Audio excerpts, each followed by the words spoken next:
ජීවිතේ එක වෙලාවක මෙහෙම හිටපු මම මෙහෙම වුණේ කොහමද?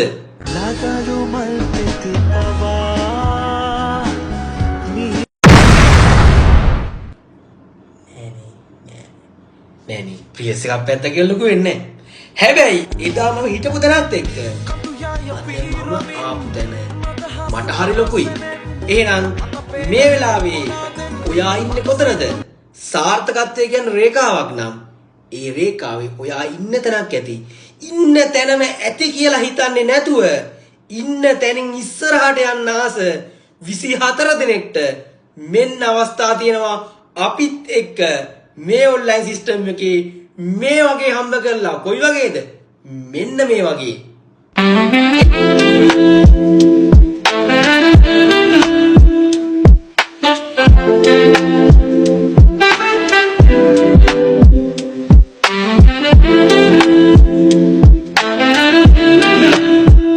ඒ වගේ හම්බ කරලා ජීවිතේ දිනන්න ආස 24ක් එක්ක අපි මේ ඔන්ලයින් සිස්ටම් එකේ අලුත් අවස්ථා ඔයාට අද දීලා තියෙනවා. එහෙනම් සෙට් වෙන්න අපිත් එක්ක ජීවිතේ දිනන්න ඔයාගේ ලයිෆ් එක සුපිරිම තැනකට අරයි යන්න ඔයාටයි මේ අවස්ථාව.